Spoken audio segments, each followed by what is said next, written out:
ప్రేక్షకులకు నమస్కారం. మా ఛానల్కి స్వాగతం.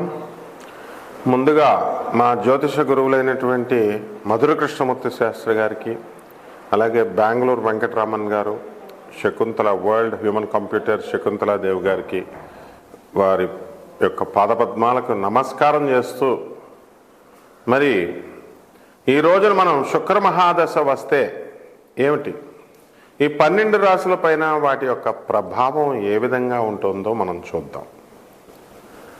ముందుగా ప్రతి ఒక్కళ్ళకి కూడా శుక్రమహాదశ అండి అంటారు. శుక్రమహాదశ రావాలండి అని కోరుకుంటారు. కానీ అందరికీ తెలియని విషయం ఏంటంటే, ప్రపంచ జనాభాలో సగం మందికి శుక్రమహాదశ రాకుండానే చనిపోతారు. అంటే కొన్ని వర్గం వాళ్ళకి గురు మహాదశ వస్తుంది, కొన్ని వర్గం వాళ్ళకి శుక్రమహాదశ వస్తుంది. శుక్రమహాదశ వచ్చేటటువంటి బ్యాచ్కి గురుమహాదశ రాదు, గురుమహాదశ వచ్చేటటువంటి బ్యాచ్కి శుక్రమహాదశ రాదు. ఎక్కడో అరుదుగా ఈ గురుమహాదశ తర్వాత మనకి 16 సంవత్సరాలు, ఆ తర్వాత శని మహాదశ ఒక 20 సంవత్సరాలు, 36 అయిందా, 36 తర్వాత మనకి ఈ యొక్క గురుమహాదశ 16 ప్లస్ శని 19 అంటే 35 అయింది. ఇక్కడికి గురుమహాదశ వచ్చే బ్యాచ్కి 16 శని మహాదశ 19 35 ప్లస్ బుధ మహాదశ 17 35 17 52. తర్వాత వచ్చేటటువంటిది మనకి కేతు మహాదశ 7 57 7 64. ఈ విధంగా మనం వెళితే కేతు మహాదశ తర్వాత ఎప్పుడో మళ్ళీ శుక్ర మహాదశ రావాలా. ఆ తర్వాత అందువలన అంటే 65 సంవత్సరాలు దగ్గరగా ఒక చక్రం తిరిగినప్పుడు గురుమహాదశ వాళ్ళు ఎక్కడో టచ్ అవుతారు. శుక్రమహాదశ ముసలోళ్ళు అయిపోయిన తర్వాత శుక్రమహాదశ అనేటటువంటిది వ్యర్థం అన్నమాట. గురుదేవులైనటువంటి దత్తాత్రేయ స్వాముల వారు మరి గాణగాపురంలో ఒకసారి ఒక చాకలి వ్యక్తి కోరుకుంటాడు వరం, గురుదేవా మరి నేను రోజు మీ బట్టలు ఉతుకుతున్నాను, అందరి బట్టలు భక్తులే ఉతుకుతున్నాను. ఈ రోజున భీమా అమరజా నది సంగమానికి మరి ఒక రాజుగారు తన చెలికెత్తలతో రాణులతో పరివారంతో రాజా టీవీ అనుభవిస్తున్నాడు. మరి అదంతా కూడా చూసిన తర్వాత నా మనసు చెదిరింది, నాకు కూడా ఈ జీవితం ఎందుకు రాజాలాగా బతకాలా అని అనిపిస్తోంది. అంటే అలాగే నిన్ను రాజుని చేస్తాను అంటాడు. రాజుని చేస్తానంటే శుక్రమహాదశ. అప్పుడు ఆయన ఏమంటాడు, అయ్యా నేను ముసలాడిని అయిపోయాను ఇప్పుడు గురుదేవా, అందువలన వచ్చే జన్మలో చేయండి అంటే గుల్బర్గా మహారాజుగా చేస్తాడు ఆయన్ని. అతనే రవిదాస్. మరి ఈ విధంగా మనకి శుక్రమహాదశ అనేటటువంటిది వయసులో ఉండగా వస్తే అది ప్రయోజనం తప్ప మనకి ఈ యొక్క దశ మా వార్ధక్యం వచ్చిన తర్వాత వచ్చిన ఉపయోగం ఉండదన్నమాట. శుక్రమహాదశల్లో కేవలం మళ్ళీ రకాలు ఉంటాయి. మనకి స్వయంగా శుక్రమహాదశ వచ్చినప్పుడు మనం ఎదుగుదల, అలాగే మన యొక్క పిల్లలకి, మన ఇంట్లో ఉన్నటువంటి వాళ్ళకి ఎవరికి వచ్చినా సరే శుక్రమహాదశ వచ్చినప్పుడు వాళ్ళ జాతక ప్రభావం వలన మనం కూడా ఎదిగిపోతాం అన్నమాట. అంటే వాళ్ళు పాపం వాళ్ళ యొక్క 20 సంవత్సరాల కాలం మన దగ్గర ఉంటారు కాబట్టి వాళ్ళకి రావలసినటువంటి రాజమర్యాదలు కానీ, గౌరవం కానీ, లేకపోతే ధనం కానీ, మరి ఈ వైభోగం అంతా కూడా మనకి ఇక్కడే ఖర్చు అయిపోతుంది. తల్లిదండ్రులకు ఇచ్చేస్తాడు వాడు పిల్లడు. అందువల్లనే పిల్లల వల్ల తల్లిదండ్రులు డెవలప్ అవుతారు అంటాం. కాబట్టి ఈ శుక్రమహాదశలో అసలు ఏం జరుగుద్దండి అంటే అద్భుతాలు జరుగుతాయి. శుక్రుడు అంటే ఈ ప్రాపంచికమైనటువంటి సుఖాలు ఇచ్చేటటువంటి వాడు. మీకు 1కి 2-3 కొత్త కార్లు కొంటారు. ఒక్కొక్కరికి కార్లు అమ్మేసేటటువంటి లక్షణాలు ఉంటాయి. వెంటనే కొంటారు, 6 నెలలు ఎంజాయ్ చేస్తారు, తర్వాత మళ్ళీ కారు మార్చేస్తారు. ఇళ్ళు, విల్లాలు, బంగళాలు, ఆ తర్వాత ఈ యొక్క స్త్రీలు, మందు, తర్వాత ఈ యొక్క మృష్టాన్న భోజనాలు, ఎవరికి ఇష్టమైనటువంటి నాన్ వెజిటేరియన్ ఫుడ్డులు, ఇలా బ్రాహ్మణులు అయితే నాన్ వెజిటేరియన్ కాకుండా మృష్టాన్న భోజనాలు. ఈ విధంగా శుక్రుడు ఏం చేస్తాడంటే పిల్ల పాపలతో, భార్యలతో, రాణులతో రాజవైభోగాలు ఇస్తాడు. అటువంటి శుక్ర మహాదశ మీకు కావాలా వద్దా? కావాలి అనుకుంటే కొన్ని చిట్కాలు ఉంటాయి. అసలు మన వ్యక్తిగత జాతక చక్రంలో అసలు ఆ శుక్ర మహాదశ మనకు తగులుతుందా, ఆ శుక్రుడు మనకి ఎంత బలంగా ఉన్నాడు, ఆ శుక్రుడు ఒకవేళ బలంగా ఉన్నా సరే అది ఎప్పుడు మనకి వికసిస్తుంది, ఆ జాతకంలో ఎప్పుడు మనం ఆ యోగాలను మనం అనుభవించగలుగుతాము, ఇలాంటి విషయాలన్నిటికీ కూడా మనం జ్యోతిష్కుల యొక్క అవసరం ఖచ్చితంగా ఉందన్నమాట. అంతేకాని యూట్యూబుల్లో చెప్పే వాటిని బట్టి లేదా పుస్తకాల్లో మిడిమిడి జ్ఞానంతో బట్టి మేమంతా కూడా శుక్రమాదశ వచ్చేస్తుందండి, మాకు ఈ నక్షత్రం అండి, మాది కుంభరాశి అండి, మాది శతభిష నక్షత్రం అండి గురువుగారు, 3వ పాదం అండి, లగ్నం మాకు వృశ్చిక లగ్నం అండి, మాకు శుక్రమాదశ 1992లో వచ్చేస్తుందండి. ఏమిటిది? గురువు దగ్గరికి వచ్చేటటువంటి పద్ధతి అదేనా? మీరు ఎలా రావాలా? అయ్యా నేను ఈ ప్రాబ్లంలో ఉన్నాను, నేను ఈ చిక్కులో ఉన్నాను, మరి అటువంటి ప్రాబ్లం నుంచి నాకు విముక్తి చేయడానికి నాకు దారి చూపించండి అని రావాలా. ఏదో క్యాజువల్గా సరదాగా మనం ఆ యూట్యూబ్లో వచ్చేది, వాళ్ళ చెప్పేది, వీళ్ళ చెప్పేది, ఎవరు చెప్పినా ఒకటే ఉంటుంది. అలా కాకుండా మీరు చూసుకుంటూ ఉంటే జ్యోతిష్యాన్ని నవ్వుల పాలు కనుక చేసినట్లయితే మీ జీవితమే నవ్వుల పాలు అవుతుంది. నవ్వులాటకు జ్యోతిష్యం కాదు. It's a very serious mission. అందువలన ఇందులో చాలా జాగ్రత్తగా మనము ఈ శుక్ర మహాదశ మనకి ఎప్పుడు వస్తుంది, మనకి శుక్రుడు రివర్స్ ఫలితాలు కూడా ఇస్తాడు. ఇప్పుడు భార్య అనేటటువంటి ఆమె మరి సుఖాన్ని ఇస్తుంది, నీ ఇంటిని నిర్మాణం చేస్తుంది, నిన్ను గౌరవిస్తుంది, తన జీవితాన్ని అంకితం చేస్తుంది, తన తల్లిదండ్రులని ఫ్యామిలీని వదిలేసి నీ దగ్గరకు వస్తుంది. మరి నువ్వు కనుక సరిగ్గా ట్రీట్మెంట్ చేయకపోతే ఆమె బాధపడుతుంది. కొంతమంది మరి పెద్దల ఇంటర్ఫియరెన్స్ అనవసరంగా వీళ్ళిద్దరి మధ్య ఉన్నటువంటి గ్యాప్ని పెంచేసి వాళ్ళిద్దరు కూడా డైవర్స్ కారణాలు అవుతున్నారు. ఇది ఎప్పుడు జరుగుతుందంటే శుక్రుడు వ్యతిరేక దిశలో ఉన్నప్పుడు కానీ, వ్యతిరేక ఫలితాలు ఇచ్చేటప్పుడు కానీ, శత్రు క్షేత్రాల్లో ఉన్నప్పుడు కానీ మరి శుక్రుడు ఎప్పుడు కూడా మంచిగా చేస్తాడని అనుకోకూడదు, హాని కూడా చేస్తాడు. కాబట్టి మీరేం చేయాలండి అసలు ఫస్ట్ అంటే, ఈ హాని జరిగేటప్పుడు మనము భార్యే పడుతుంది, సుఖాన్ని ఇచ్చింది, మరి కష్టాన్ని కూడా ఆమె వేస్తుంది, పోలీస్ స్టేషన్ తీసుకెళ్తుంది, తప్పే ఉంది, కోర్టులో కేసు వేస్తుంది, తప్పే ఉంది, నీకు ప్రెస్టేజ్ ఎందుకు, నీకు పోలీస్ స్టేషన్కి లాక్కెళ్ళిపోయారండి, నువ్వు నా లాక్కెళ్ళిపోయావు, కోర్టులకు నన్ను ఇడ్చేసావు కాబట్టి నేను నీతో కాపురం చేయను, ఇవన్నీ కుదరవమ్మా. ఎందువలనంటే నువ్వు ఆమెను ఎక్స్ట్రీమ్ స్టేజ్కి తీసుకెళ్ళి సాగదీస్తే ఆడది ఎవరు కూడా ఇంచుమించుగా మీకు కోర్టులకు వెళ్ళరు, పోలీస్ స్టేషన్కి వెళ్ళరు. ఇది భారతదేశం, స్త్రీని గౌరవించే దేశం. కొన్ని పాతివ్రత్య ధర్మాలతో స్త్రీ కట్టుబడి ఉంటుంది. కొంతమంది మరి ఈ పోలీస్ స్టేషన్కి వెళ్ళారు, కోర్టులకు వెళ్ళారంటే యూ హ్యావ్ టు అడ్జస్ట్. అదే నాతి చరామి అంటే వివాహ వ్యవస్థలో.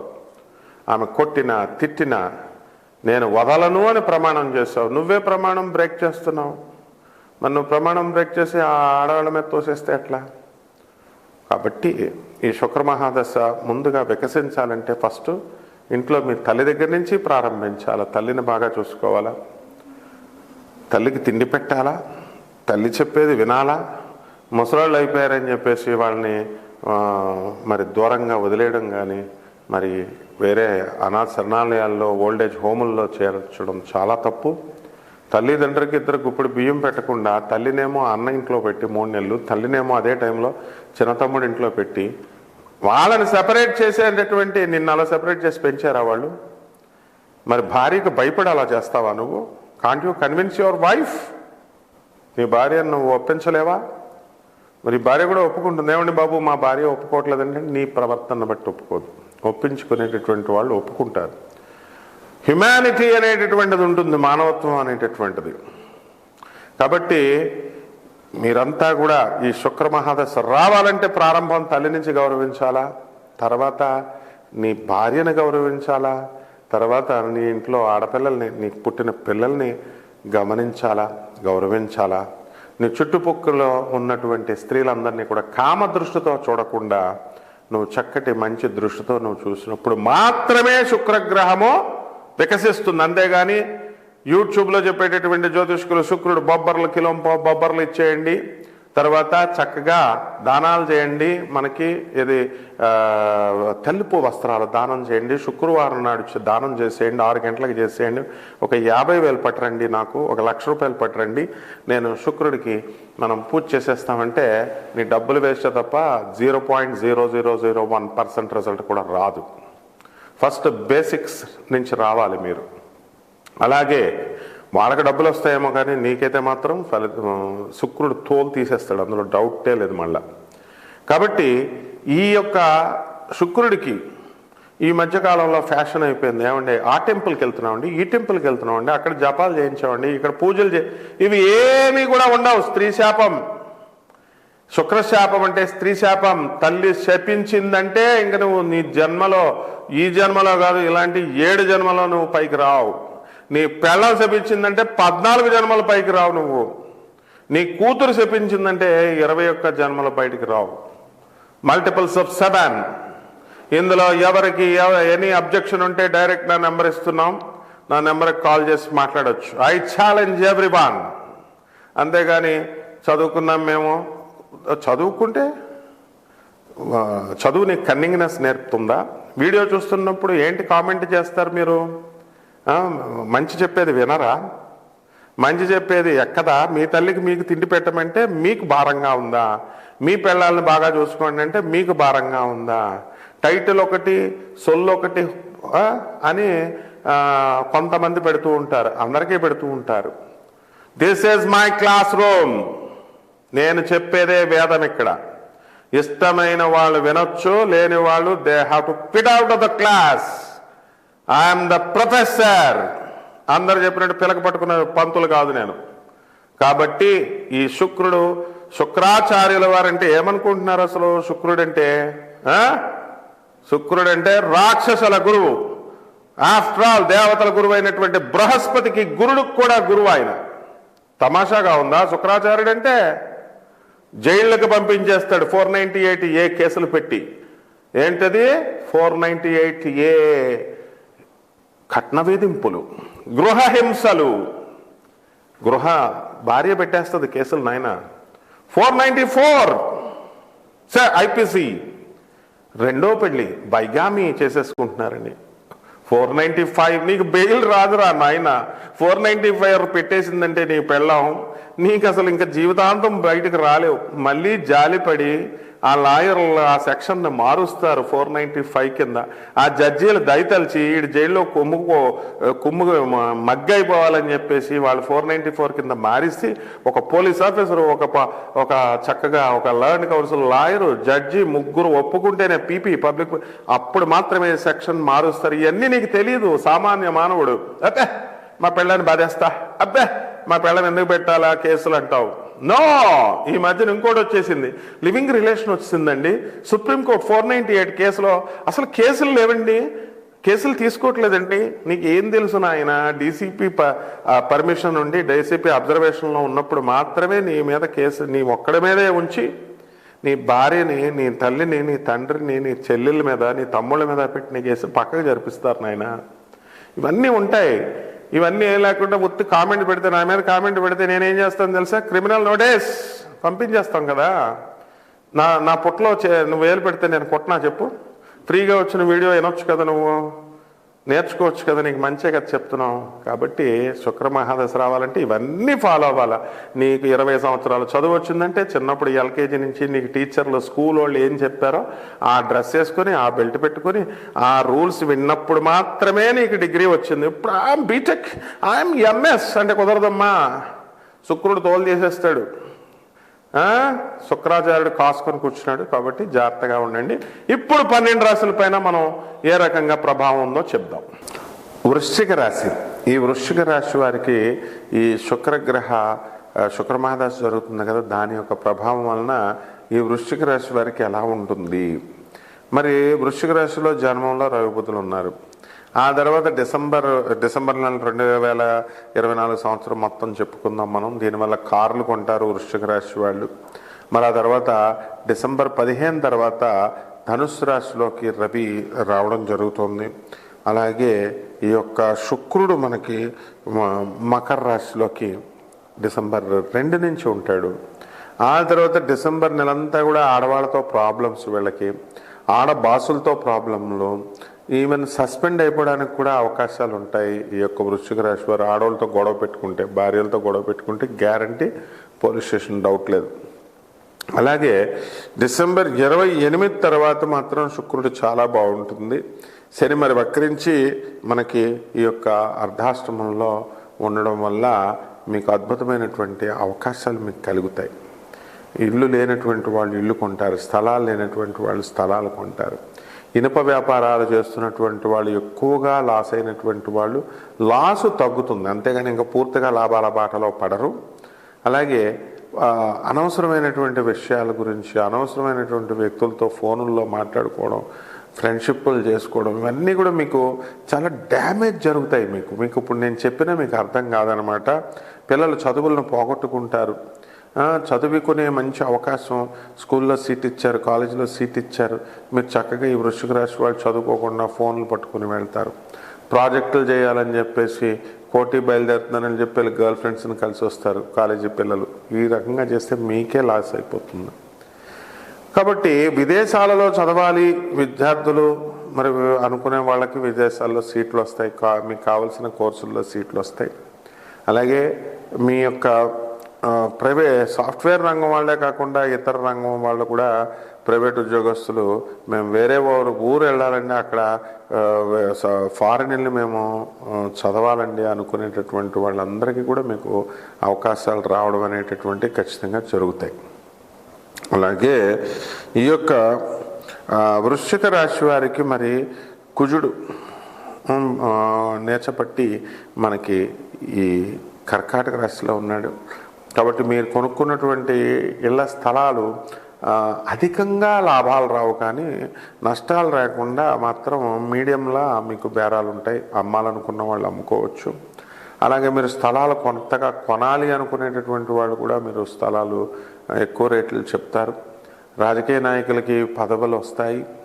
అలాగే ఈ యొక్క ఫార్మర్స్, వ్యాపారస్తులు, వీళ్ళంతా కూడా చాలా రఫ్గా ఉన్న అలా ముందుకు వెళుతూ ఉంటుంది. కొత్త కొత్త పంటలు పండించాలని ట్రై చేస్తూ ఉంటారు. ఇకపోతే రెమెడీస్ దగ్గరికి వచ్చేసరికి రాహు జపం చేయాలి, రాహు స్తోత్రాలు చదవాలి, రాహుకి కిలోంపావు మినువుల్ని ఆవు పేడ రంగు ఉన్నటువంటి వస్త్రాన్ని ఇచ్చి పేద బ్రాహ్మణులకి మరి శనివారం నాడు ఉదయం 8 గంటలకి దానం చేయాలా. అలాగే ఈ యొక్క శనిగ్రహము అనేటటువంటిది డిసెంబర్ 28 లోపలే చేయాలి. మళ్ళీ డిసెంబర్ 28 దాటిన తర్వాత చేస్తే మీకు ఉపయోగం లేదు. శనీశ్వరుడికి ప్రదక్షిణాలు చేయండి, తర్వాత శని జపం చేయండి, శని స్తోత్రాలు చదవండి, శనికి కిలోంపావు నల్ల నువ్వుల్ని, నల్లని వస్త్రాన్ని పేద బ్రాహ్మణులకి శనివారం నాడు ఉదయం 8 గంటలకి దానం చేయండి. ఇంకా ఏమండి మరి మాకు ఇంకా బాగా కావాలండి జాతకం అని అందరికీ ఆశ ఉంటుంది. మరి తెలుసుకోవడం కాదు, ఆచరణ అనేటటువంటిది చాలా ముఖ్యమైనటువంటి విషయం. కాబట్టి మీరంతా కూడా పూర్తిగా మీ జాతకాన్ని, వ్యక్తిగత జాతకాన్ని తెలుసుకోవాలనుకుంటే కనుక మీరు కంపల్సరీ మా ఛానల్కి మీరు కంపల్సరీ ఫోన్ చేయొచ్చు. మేమేం వ్యాపారస్తులం కాదు. కాబట్టి కరెక్ట్గా ఈ నాన్ కమర్షియల్ కాబట్టి మీకు చక్కగా గైడెన్స్ ఇవ్వడం 24/7 మనం ఇవ్వడానికి రెడీగా ఉన్నాం. మీరు కాల్ చేయడమే ఆలస్యం. కాబట్టి ఈ యొక్క చిన్న చిన్న రెమెడీలతో మీ జాతకాలు మారిపోతాయని అనుకోకూడదు, కానీ చేయడం మీ బాధ్యత. ముఖ్యంగా పేదవాళ్ళకి సేవ చేసినప్పుడు మీ తల్లిదండ్రులు, ముసలి తల్లిదండ్రులకి, డిపెండెంట్స్, వికలాంగులకి, వీళ్ళకి సేవలు చేసుకోవడం వల్ల మీకు అద్భుతమైనటువంటి ఫలితాలు వస్తాయి ఈ రెమెడీస్ కంటే కూడా. కానీ మరి గ్రహస్థితి రీత్యా కూడా మేము చెప్పాలి కాబట్టి చెప్తున్నాం. శుభమస్తు.